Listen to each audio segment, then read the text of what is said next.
Hello and welcome back to another Tech Guru video. Today I'm doing a little something different. I'm taking a look at a game called Starbound. You may have heard of it. It is a Terraria-like sandbox game in which you are in a world that is procedurally generated, and you're going to be going across a vast array of planets and biomes and areas. So I thought I would take a look at it today. As you see here, I have started my adventure with a brave noble soul called Blood Spike. So as you can see here, once we go into the world, we are beamed straight to our spaceship. This is indeed the starting spaceship, so you will not see anything too fancy here. Now, as you see, I am walking around, and if you notice, the controls are a little odd in that whichever way your cursor is, that is the way your character will be facing. So if you have your cursor facing to the right and you walk left, you will indeed walk backwards. Now, in order to interact with anything within the game, you actually just go around it, hover over it, and click the E button. So as you see here, I'm looking at my locker in my ship. If I want to, I can store stuff there. Let's go ahead and beam down to the planet. As you see here, I have a nice farm going with some random plants and wheat and whatnot, and food does actually increase your health or regenerate health for you, so it is very important to grow types of food. As you see here, I'm just clicking E as I'm going by the food there, and that is accumulating the resources that I have gathered from that specific plant. As we go over here to the right, you will then see my sad home that I have created thus far. It is made all of wood, but it does protect me during the night times when the monsters come out and play. So as you see here, this is my humble abode. It is raining, and you will see different weather effects as you progress through different biomes and planets and whatnot. So as you see here, I have a two-story house. It's kind of sad, actually. On the basement, I have some crafting tables. I have a furnace. I also have a cooking bench here where I can craft and bake some bread for health regeneration purposes. And under the crafting table options, you will see all of the nice resources that I can craft once accumulating the necessary resources. Just like in Terraria and Minecraft, you're going and you're exploring throughout the planets, and you're trying to gather resources that will then allow you to craft better tools to do the same thing over again. As you see in the upper center of the screen there, that is all of my tools. It's a stone axe, a pickaxe, some wooden planks, and then in the left and right here, on the left and right mouse, I have my sword, and then I have the matter manipulator. That's just something you start out with to interact with objects in the beginning of the game. So I'm going to go ahead and venture outside of my house now, and as you see, I've built me a nice little convenient tunnel down below. And one of the things that you're going to be doing in this game, obviously like in Terraria and Minecraft, is just mining up minerals and resources. And as you see here, it's a little different. You're not actually mining one block wide, you're actually mining 3x3 areas, and this actually expedites the process quite nicely and allows you to mine and gather resources much quicker than if you were doing it one block at a time. But if you do want to go back and do that, you can just click shift and you will mine just one single block there.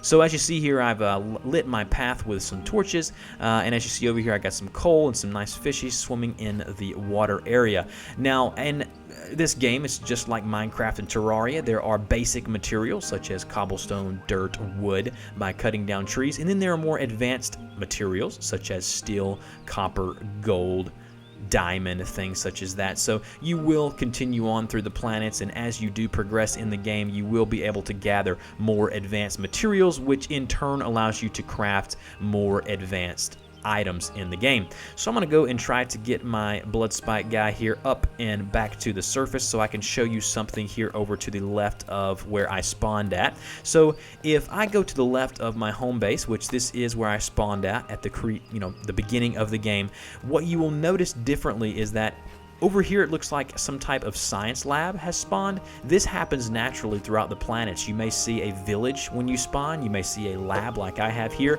And all of this stuff can be gathered and utilized by you if you have the appropriate tools to do so. So I'm actually going to venture over further to the left, hopefully encountering a life form so I can kill it for you guys and show you exactly how weapon and gameplay and fighting works in this game. So I don't know how loud the sound is in this game. I'm going to turn it up just a little bit here to let you listen to this animation as I chop down the tree. So just like in Terraria or Minecraft, one of the first tasks that you're going to be tasked to do is to chop down some trees. You do that with the manipulator at first, but you want to go ahead and very quickly thereafter craft a stone or wood axe, and that will expedite the process very, very quickly. So as you see here, we're running into monsters, and the monsters are different with each planet you go on. From what I've seen on YouTube and just people doing Let's Plays, you will see a wide array. They haven't really said how many exact numbers of monsters, but there'll be different colorations. They'll all have different abilities, like this guy here has charge. And then when you kill something like a monster, you'll accumulate pixels, which is quite funny. That is the game's currency, and the more pixels you do have, the more and better equipment that you can create. As you see here, I have a quest journal, and this is different than in Terraria and Minecraft. The current quest I'm on requires me to create a distress beacon. So you will have quests as you progress throughout the game, which that is something new, and I actually like that. It kind of keeps you on point and keeps you progressing through the game. So I'm going to go ahead and make my way back over to my home base before I end this video and show you guys. Now, if you just click 1, you will go and toggle between your left mouse button tool and your number 1 place tool there, which is my stone pickaxe.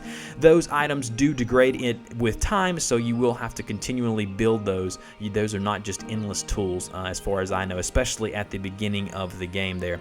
So go ahead and go over to the right as you see here, and I'm actually going to mine up some coal.